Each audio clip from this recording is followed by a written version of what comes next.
हाँ जी, very good morning dear students. Welcome to chemistry classes.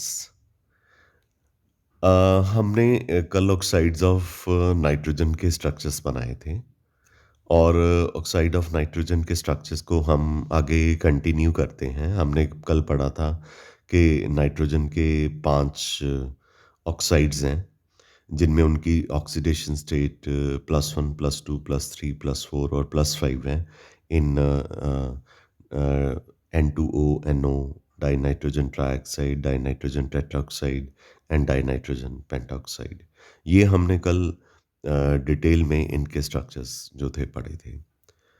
Phosphorus के जो स्ट्रक्चर्स हैं उसमें +1 और +2 ऑक्सीडेशन वाला कोई ऑक्साइड तो नहीं होता, लेकिन फास्फोरस का जो है वो ट्राइऑक्साइड होता है और जिसका फॉर्मूला P4O6 है और इसकी ऑक्सीडेशन स्टेट +3 है और फास्फोरस पेंटॉक्साइड में फास्फोरस की ऑक्सीडेशन स्टेट +5 है।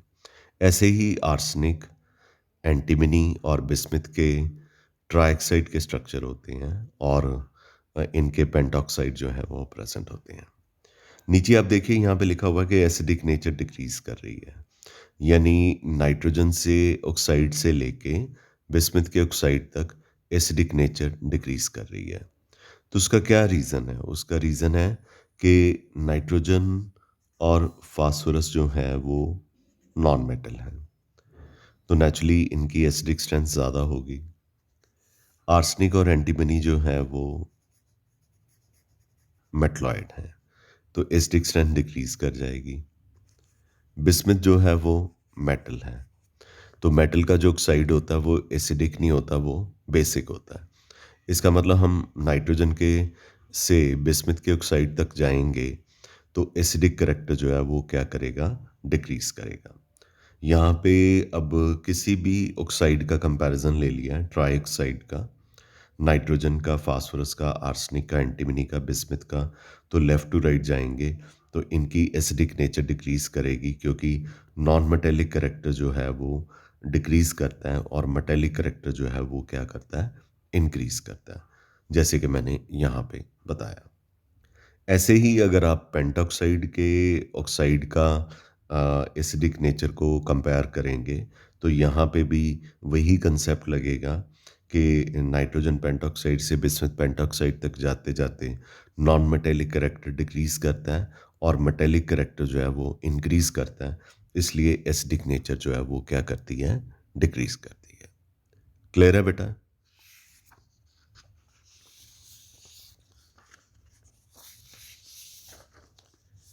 फिर हम ये भी बता सकते हैं कि अगर हमने सिर्फ नाइट्रोजन के पांचों ऑक्साइड का एसिडिक नेचर फाइंड आउट करना है कि कैसे इनकी एसिडिक नेचर इंक्रीज या डिक्रीज करती है, तो वो हम बता सकते हैं कि ऑक्सीडेशन स्टेट के ऊपर बेस्ड। यहाँ पे नाइट्रोजन की ऑक्सीडेशन स्टेट +1 है, यहाँ पे +2 है, यहाँ पे +3 है, यहाँ पे +4 है, यहाँ पे +5 है। तो oxidation state increases, so acidic character जो है वो भी क्या करता है, इंक्रीज करता है। यानी कि एसिडिक नेचर ऑक्सीडेशन नंबर पे भी डिपेंड करती है। आगे अगर हम ये एक्सपेरिमेंटली बताना चाहते हैं कि कोई ऑक्साइड जो है वो एसिडिक इन नेचर है, तो हमने डाइनाइट्रोजन ट्राइऑक्साइड को वाटर में पुट किया तो हमें नाइट्रस एसिड मिला जो कि एसिडिक एसिड होता है। तो इसका मतलब नाइट्रोजन डाइनाइट्रोजन ट्राइऑक्साइड जो है वो एसिडिक ऑक्साइड है।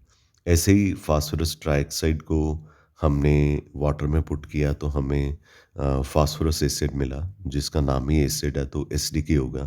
तो इसका मतलब कि इसकी एसिडिक नेचर जो है वो इसकी जो नेचर है फास्फोरस ट्राइऑक्साइड की, वो भी एसिडिक नेचर है। हालांकि एसिडिक नेचर डिक्रीज करेगी अगर हम नाइट्रोजन के ऑक्साइड से बिस्मिथ में के ऑक्साइड तक जाएंगे। वो मैं आपको ऑलरेडी पीछे वाले लीफ पे एक्सप्लेन कर चुका हूँ कि जब हम लेफ़्ट टू राइट जाते हैं तो नॉन मेटेलिक से मेटलॉइड से मेटेलिक करेक्टर तक जाते हैं। तो जब नॉन मेटल्स के ऑक्साइड से मेटलॉइड के ऑक्साइड से मेटल के ऑक्साइड पे जाएंगे तो बेसिक करेक्टर इंक्रीज करेगा और एसिडिक नेचर जो है वो क्या करेगी, डिक्रीज करेगी। क्लियर है बेटा? अगली हमारी प्रॉपर्टी है ऑक्साइड ऑफ नाइट्रोजन के बाद रिएक्टिविटी टुवर्ड्स हैलोजन। हैलोजन के टुवर्ड्स इनकी क्या रिएक्टिविटी है? जो मेन हैलाइड हैं नाइट्रोजन के NF3, NCl3, NBr3, NI3, ये स्टेबल नहीं होते, अनस्टेबल है, आगे चल के बता दूंगा। फास्फोरस के हैलाइड्स ट्राई हैलाइड्स भी जो हैं स्टेबल हैं, और पेंटा हैलाइड उतने स्टेबल नहीं होते जितने के ट्राई हैलाइड्स होते हैं।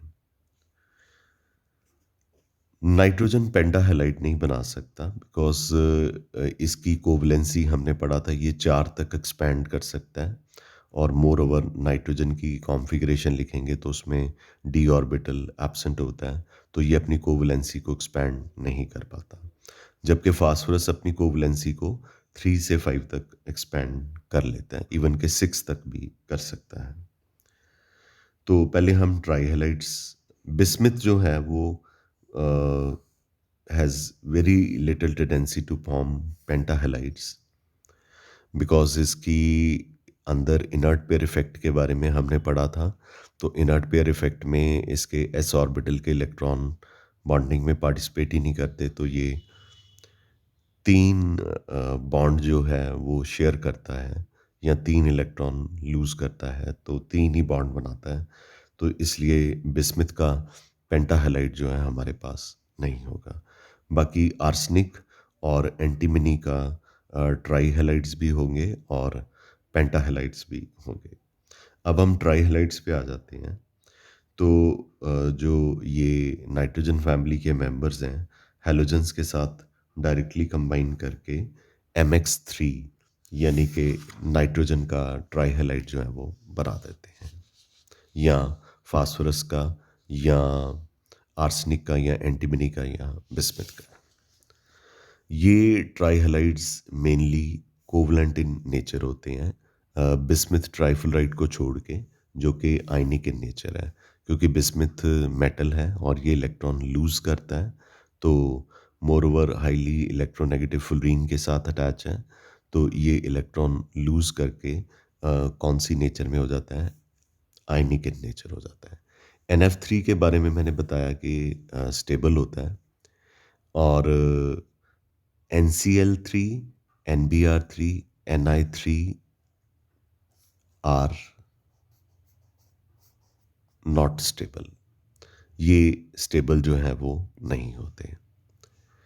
तो जो अनस्टेबल नेचर है NCl3 की, NBr3 की और Ni3 की, ये लो पोलैरिटी होती है NX बॉन्ड की। मतलब नाइट्रोजन एक छोटे साइज़ का एटम है और हैलोजन एक बड़े साइज़ के एटम है। तो डेफिनेटली नाइट्रोजन अगर छोटे साइज़ का एटम है और हैलोजन बड़े साइज़ के एटम है, तो डेफिनेटली ये बॉन्ड जो है वो अनस्टेबल हो जाएगा, तो ये जल्दी ब्रेक कर जाएगा। एज ए रिज़ल्ट इनके NCl3, NBr3 और Ni3 जो है वो स्टेबल नहीं होंगे। अच्छा, अब अपने नोट्स में जो मैंने सेंड करे हैं वहाँ पे ये पेज नंबर 21 पे आर स्टेबल की जगह आर नॉट स्टेबल कर लेना, ठीक है। ऑफलाइन में जो बच्चे आएंगे उनको तो मैं बता दूंगा, जो ऑनलाइन में हैं उनको ये नोट्स मिले हुए हैं, वहाँ पे ये नॉट कर लेना, ठीक है। NF3 को छोड़ के जितने भी ट्राई हैलाइड्स हैं उनकी वाटर के साथ हाइड्रोलिसिस हो जाती है। NF3 की हाइड्रोलिसिस जो है नहीं होती, और बाकी ट्राई हैलाइड्स जो हैं वो वाटर के साथ हाइड्रोलिसिस के साथ डिफरेंट हाइड्रोलिसिस प्रोडक्ट्स देंगे। NF3 की हाइड्रोलिसिस इसलिए नहीं होती क्योंकि ना तो नाइट्रोजन और ना ही फुलरीन वाटर के लोन पेयर ऑफ इलेक्ट्रॉन को अकोमोडेट कर सकते हैं, क्योंकि ना तो नाइट्रोजन के पास वेकेंट डी ऑर्बिटल है, ना फ्लोरीन के पास, तो ये लोन पेयर ऑफ इलेक्ट्रॉन को एक्सेप्ट नहीं कर पाता NF3, तो इसलिए इनकी हाइड्रोलिसिस नहीं होती। सो फॉर NCl3, NBr3 और Ni3 है, नाइट्रोजन के पास तो वेकेंट डी ऑर्बिटल नहीं होता, लेकिन क्लोरीन, ब्रोमीन और आयोडीन जो है बिगर एटम है, इनके पास डी ऑर्बिटल वेकेंट होता है, जिसमें ये वाटर के लोन पेयर ऑफ इलेक्ट्रॉन को एक्सेप्ट कर लेते हैं और हाइड्रोलिसिस दे देते हैं। ठीक है। जो ट्राइहलाइड्स होते हैं इनका स्ट्रक्चर टेट्राहेड्रल होता है, sp3 हाइब्रिडाइजेशन होती है और एक लोन पेयर ऑफ इलेक्ट्रॉन भी होता है। तो ये लोन पेयर ऑफ इलेक्ट्रॉन है। तो इनको हम पिरामिडल शेप कह देते हैं।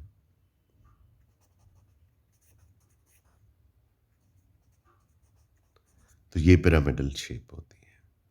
ठीक है बेटा। अब NF3 तो चलो स्टेबल था, NCl3 अनस्टेबल है, NBr3 और Ni3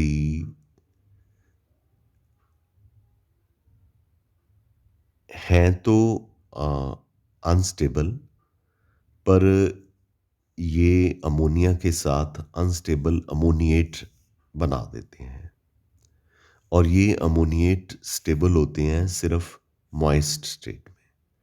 तो अगर इनको भी ड्राई स्टेट में ले लिया जाए, मतलब NBr3 अमोनिया के साथ अमोनिएट ट्राइहेलाइड बना देता है, या Ni3 भी अमोनिया के साथ अमोनिएट ट्राई आयोडाइड बना देता है, मॉइस्ट स्टेट तक तो ये स्टेबल रहते हैं, ड्राई स्टेट में ये एक्सप्लोड कर जाते हैं नॉइस के साथ। लेकिन जो बिगर एटम है, फास्फोरस, आर्सेनिक और एंटीमनी, ये फुलराइड और क्लोराइड बनाते हैं, और इनके पास वेकेंट डी ऑर्बिटल भी होता है, जिसमें ये बाहर से इलेक्ट्रॉन को एक्सेप्ट करके पेंटाफुलराइड डायनाइन भी बना देते हैं। अब हम पेंटाहलाइड पे चलते हैं। फास्फोरस, आर्सेनिक, एंटीमनी और बिस्मिथ का पेंटाहलाइड तो नहीं हमें मतलब कि स्टेबल नहीं होता, क्योंकि बिस्मिथ +5 ऑक्सीडेशन स्टेट में नहीं होता, पर फास्फोरस, आर्सेनिक, एंटीमनी, तो फास्फोरस का जो ट्राइहेलाइड है, ये क्लोरीन के साथ कार्बन टेट्राक्लोराइड की प्रेजेंस में फास्फोरस पेंटाक्लोराइड जो है वो बना देता है। इनका स्ट्रक्चर है, ये PCl5 का स्ट्रक्चर है। यहाँ पे सेंटर पे फास्फोरस है और ये क्लोरीन है। ये जो बॉन्ड होते हैं इनको हम एक्सियल बॉन्ड कहते हैं। ये थोड़े लेंथियर होते हैं, और ये जो ई लिखा है मैंने, ये इक्वेटोरियल बॉन्ड होते हैं।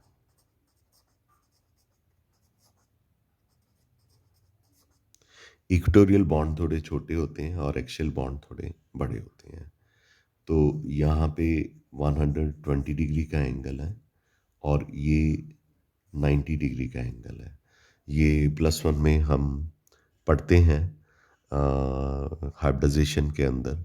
इसकी ज्योमेट्री जो है वो ट्राइगोनल बाइपिरामिडल होती है, और हाइब्रिडाइजेशन जो है sp3d है।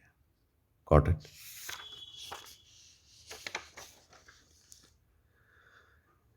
एक नोट है कि एक्सरे स्टडी से हमें पता चला है कि PCl5 जो है वो आयनिक कंपाउंड है।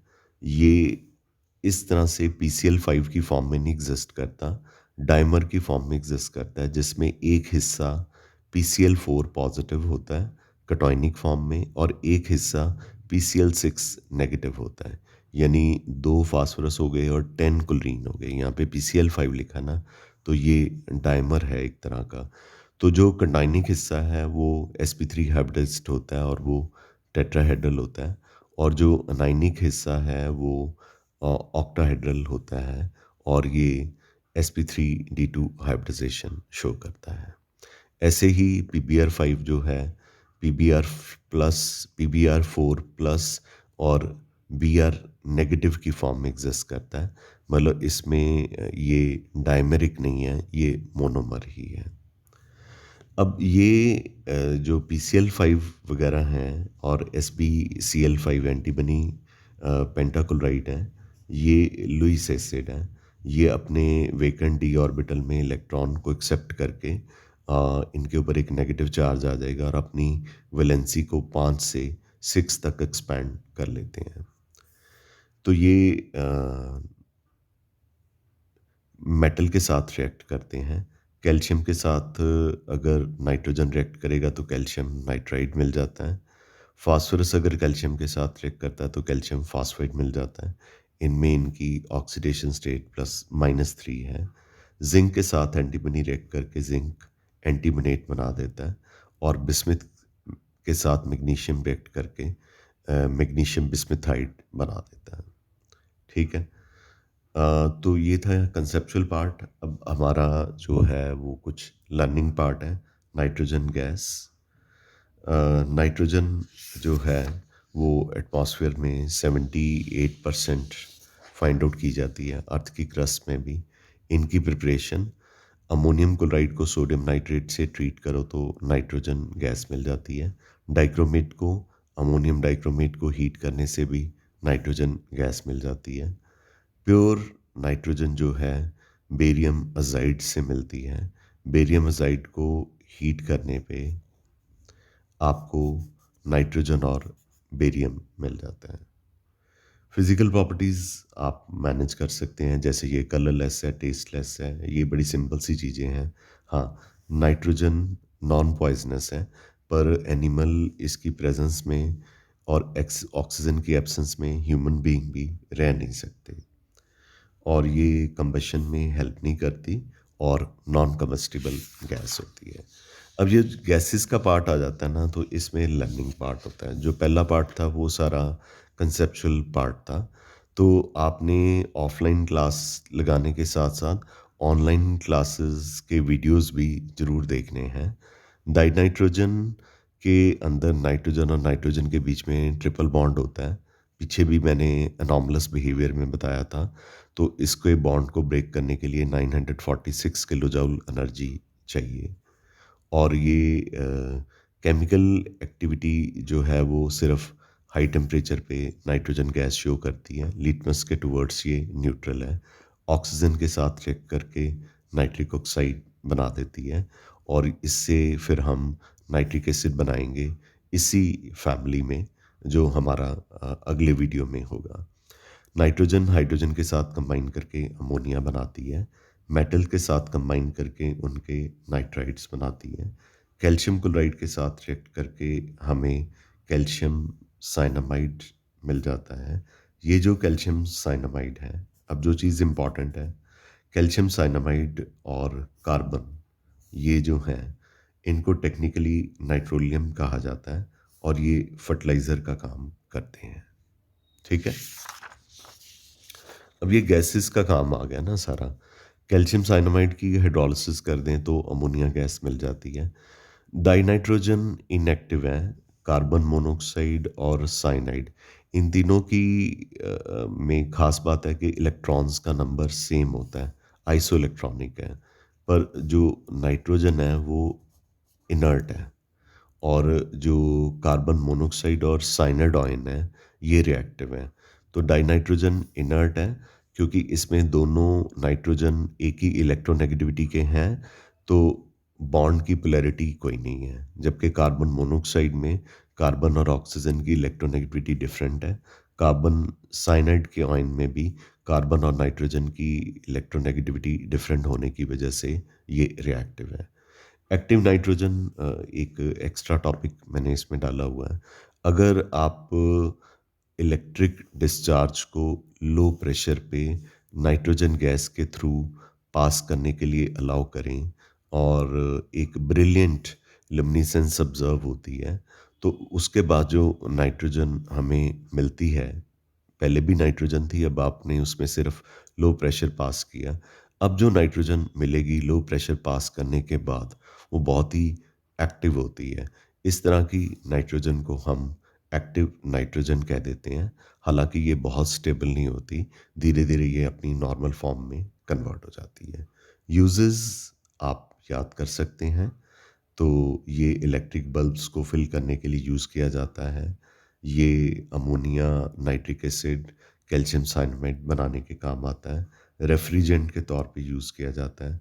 थर्मामीटर में पहले फिल करते थे हाई टेम्परेचर को, अभी भी शायद कहीं पे करते होंगे। मतलब इंडस्ट्री की बात कर रहा हूँ। और ये इनर्ट एटमॉस्फेयर प्रोवाइड करता है। मेटलर्जिकल ऑपरेशन के दौरान इनर्ट गैस का एटमॉस्फेयर जो है हमें रिक्वायर्ड होता है। अमोनिया गैस है हमारे पास जो नेक्स्ट टॉपिक है। अमोनिया की प्रिपरेशन है। यूरिया को वाटर के साथ ट्रीट कर दो तो अमोनियम कार्बोनेट मिलता है जो कि ब्रेक करके अमोनिया गैस दे देता है। अमोनियम सल्फेट को सोडियम हाइड्रोक्साइड से ट्रीट कर दो तो अमोनिया गैस मिल जाता है। लेबॉर्ट्री प्रिपरेशन तो ज़रूर याद करनी है। अमोनियम क्लोराइड को कैल्शियम हाइड्रोक्साइड स्लेट लाइम से ट्रीट करने पे आपको अमोनिया गैस जो है मिल जाती है। हाँ, अमोनिया गैस जो है वो आप वाटर के ऊपर कलेक्ट करते हैं तो ये वेट होती है, तो इसको ड्राई करने के लिए हम सिर्फ क्विक लाइम यूज़ करते हैं और कुछ ड्राइंग एजेंट जैसे एनहाइड्रस कैल्शियम क्लोराइड है वो नहीं यूज़ करते क्योंकि वो अमोनिया के साथ रिएक्ट कर सकते हैं। लेकिन जो क्विक लाइम है ये अमोनिया गैस में से जो वाटर होता है उसको एब्जॉर्ब डायरेक्टली कर लेता है। हेबर प्रोसेस आपने प्लस वन स्टैंडर्ड में बहुत बार पढ़ा हुआ है। हेबर प्रोसेस का प्रिंसिपल लीचेटर प्रिंसिपल के ऊपर बेस्ड है। इसमें बताया गया कि नाइट्रोजन और हाइड्रोजन रिएक्ट करके अमोनिया गैस देते हैं और ये रिएक्शन जो है एक्सोथर्मिक होता है। तो लीचेट प्रिंसिपल के अकॉर्डिंगली कहा गया, अगर आप इनकी रिएक्टेंट की कॉन्सेंट्रेशन को इंक्रीज करेंगे तो इक्विलिब्रियम जो है फॉरवर्ड डायरेक्शन में शिफ्ट कर जाएगा और आपको ज़्यादा अमोनिया जो है वो मिल जाएगी। दूसरा इफेक्ट ऑफ टेम्परेचर है। फॉरवर्ड रिएक्शन एक्सोथर्मिक है तो बैकवर्ड रिएक्शन एंडोथर्मिक होगा। तो फॉरवर्ड रिएक्शन में हीट प्रोड्यूस हो रही है तो रिएक्शन को लो टेम्परेचर पे करना चाहिए। ठीक है। और इफेक्ट ऑफ प्रेशर पे ये है कि इधर 4 मोल हैं, एक नाइट्रोजन का, 3 हाइड्रोजन के, 4 मोल हैं, मतलब 4 वॉल्यूम हो गए। ये 2 मोल्स हैं, मतलब 2 वॉल्यूम हो गए। Pressure inversely proportional to volume होता है। अगर आप हाई प्रेशर अप्लाई करेंगे तो वॉल्यूम डिक्रीज करेगा, यानी equilibrium will shift to the forward direction. Equilibrium जो है वो फॉरवर्ड डायरेक्शन में शिफ्ट कर जाएगा। ठीक है, क्लियर है। इस तरह से हमने ये वाली कंडीशन अप्लाई करनी है जो कि अगले पेज पे सारी लिखी हुई है कि हाई प्रेशर 200 एटमॉस्फेरिक यूज़ किया जाता है। टेम्परेचर लो यूज़ करना चाहिए पर उस पे रिएक्शन बहुत स्लो हो जाता है, इसलिए हम ऑप्टिमम टेम्परेचर 700 केल्विन यूज़ करते हैं। हाँ, पीछे कैटलिस्ट के बारे में नहीं मैंने बोला। कैटलिस्ट यहाँ पे आयरन, फाइनली डिवाइडेड आयरन और मॉलीडिवेडनम एज ए प्रमोटर यूज़ किया जाता है। इसके अलावा आयरन ऑक्साइड, पोटाशियम ऑक्साइड और एल्युमिनियम ऑक्साइड के साथ भी यूज़ कर सकते हैं। तो इम्प्योर गैसेस जो हैं वो नहीं होनी चाहिए, मतलब नाइट्रोजन और हाइड्रोजन जो है 100% प्योर होनी चाहिए, तभी आपको अमोनिया मिलेगा। अदरवाइज आपका जो कैटलिस्ट है उसको इम्प्योर गैसेस जो है वो पॉइजन कर देंगी। अमोनिया कलरलेस गैस है, पंजेंट स्मेल है, एयर से लाइटर है, वाटर में हाईली सॉल्युबल है। ये अमोनिया है, ये वाटर है, ये उसके साथ क्या बना रहा है, इंटरमॉलिक्यूलर हाइड्रोजन बॉन्डिंग बना रहा है। इंटरमॉलिक्यूलर हाइड्रोजन बॉन्डिंग बना रहा है और इनके बॉइलिंग पॉइंट और जो है आप कह सकते हैं कंपैरेटिवली हायर होते हैं। पीछे मैं पढ़ा चुका हूँ आपको हाइड्राइड्स में। उसका रीज़न है कि इनमें एक अमोनिया और दूसरे अमोनिया के बीच में हाइड्रोजन बॉन्डिंग होती है। अमोनिया के ऊपर 3 नेगेटिव चार्ज हैं, हाइड्रोजन के ऊपर पॉजिटिव चार्ज है, तो इनके बीच में कौन सी बॉन्डिंग होती है, हाइड्रोजन बॉन्डिंग होती है, तो इनके बॉइलिंग पॉइंट इसलिए ज़्यादा होते हैं। इनको लिक्विफ़ाई करना हो तो रूम टेम्परेचर पे प्रेशर की हेल्प से प्रेशर हाई प्रेशर की एप्लीकेशन से आप इनको लिक्विफ़ाई कर सकते हैं। केमिकल प्रॉपर्टीज़ में ये बेसिक इन नेचर हैं, वाटर के साथ रिएक्ट करके अमोनियम हाइड्रॉक्साइड दे देते हैं और ये हाइड्रोक्लोरिक एसिड के साथ रिएक्ट करके थिक वाइट फ्यूम्स बनाती हैं। ये टेस्ट है अमोनिया गैस का। मतलब आपको ये मैं आगे चल के चलो अगले पेज पे बताता हूँ। ये टेस्ट ऑफ अमोनिया गैस है। मतलब कि आपने अगर फाइंड आउट करना है कि गैस अमोनिया है, तो फिर आप हाइड्रोक्लोरिक एसिड की हेल्प से आप हाइड्रोक्लोरिक एसिड को आप एक ग्लास रॉड पे हाइड्रोक्लोरिक एसिड में ग्लास रॉड को डिप करके अमोनिया गैस जिस टेस्ट ट्यूब से निकल रही है वहाँ पे ले जाओ। मतलब ये टेस्ट ट्यूब है, इसमें अमोनिया गैस है। तो एक ग्लास रॉड जो है इसको हाइड्रोक्लोरिक एसिड में डिप करके इसको इसमें ले जाओ। तो अगर आपको डेंस वाइट फ्यूम्स मिल जाते हैं तो इसका मतलब जो गैस है अमोनिया है। सल्फ्यूरिक एसिड के साथ रिएक्ट करके ये अमोनियम सल्फेट यानी अमोनिया और एसिड जो है, अगर अमोनिया बेस है तो ये एसिड है, तो ये आपको एक सॉल्ट जो है वो दे रहे हैं। ठीक है। फॉर्मेशन ऑफ अमाइड्स में सोडियम अमोनिया के साथ रिएक्ट करके सोडामाइड दे देते हैं। ये अब रिएक्शन बहुत इंपॉर्टेंट है। अमोनियम हाइड्रोक्साइड कलर्ड सॉल्ट्स के साथ या कई बार नॉन या कलरलेस सॉल्ट के साथ भी रिएक्ट करके कुछ प्रेसिपिटेट देता है, जिससे हमें पता चल जाता है कि गैस जो है अमोनिया है। अमोनियम हाइड्रोक्साइड क्या होता है? एक्वस अमोनिया होता है। तो एक्वस अमोनिया को जिंक सल्फेट में रिएक्ट करने से वाइट कलर के प्रेसिपिटेट मिल जाते हैं, जिससे पता चल जाता है कि जो गिवन सॉल्ट है लेबॉर्ट्री में वो जिंक है। और अगर सॉल्ट को अमोनियम हाइड्रोक्साइड से ट्रीट करते हैं तो ब्राउन कलर के प्रेसिपिटेट मिल जाते हैं। तो जो सॉल्ट है वो कौन सा है? फेरिक सॉल्ट है। तो इससे टेस्ट कंफर्मेट हो जाता है कि मतलब कि ये वाला सॉल्ट इसमें प्रेजेंट है। और अगर कॉपर अमोनियम हाइड्रोक्साइड के साथ रिएक्ट करता है तो डी ब्लू कॉम्प्लेक्स अगर आपको मिल जाता है तो इसका मतलब कि क्यूप्रिक सॉल्ट जो है वो गिवन सॉल्ट में प्रेजेंट है। और अगर आपको कलरलेस सॉल्यूशन मिलती है तो इसका मतलब सिल्वर क्लोराइड या सिल्वर जो है वो गिवन सॉल्ट आपको जो लेबॉर्ट्री में दिया है वो प्रेजेंट है।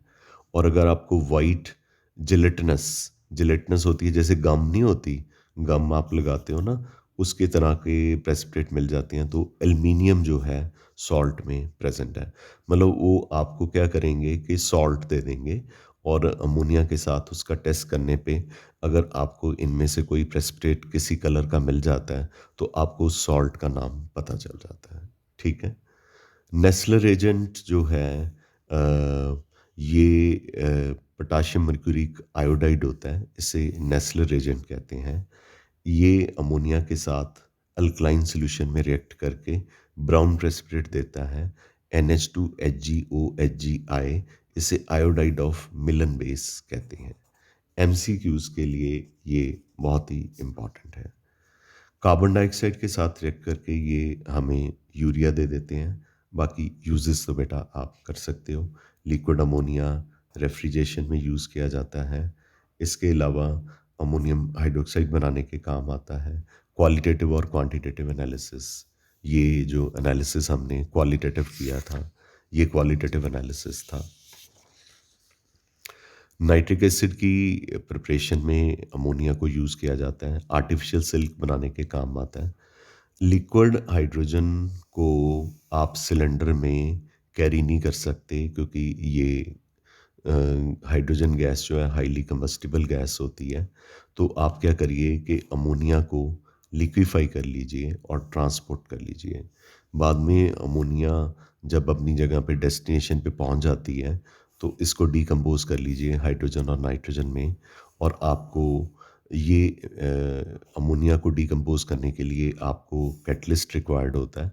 तो आपने अमोनिया को हाइड्रोजन में डिकम्पोज कर लिया तो आपको हाइड्रोजन मिल गई। टेस्ट ऑफ अमोनिया कि कैसे पता चलेगा कि गैस जो है अमोनिया गैस है। ये इसकी स्मेल करेक्टरिस्टिक होती है, ये रेड लिटमस को ब्लू कर देता है। हाइड्रोक्लोरिक एसिड वाला टेस्ट मैंने अभी आपको पीछे बताया, वाइट फ्यूम्स मिल जाती हैं। नेस्लर एजेंट वाला मैंने आपको बताया और कॉपर सल्फेट वाला भी मैंने पीछे बता दिया है। तो ये था हमारा आज का लेक्चर जिसमें हमने ऑक्साइड्स पढ़े हैं नाइट्रोजन के, हमने नाइट्रोजन गैस पढ़ी है और अमोनिया गैस को डिटेल में पढ़ा है। I am sure this is very clear to you. And एक जो मिस्टेक इसमें थी वो आप पेज नंबर 21 पे यहाँ पे एक वर्ड मिसिंग है, नोट, NOT नॉट, वो आप ठीक कर लेना। ठीक है बेटा, गॉट इट। ऑफलाइन क्लास में तो मैं ठीक करा ही दूंगा। ऑनलाइन जो बच्चे सुनते हैं वो यहाँ पे अपने नोट्स में नोट कर लें। That is all. Thank you very much. We call it a day. Love you all बच्चे।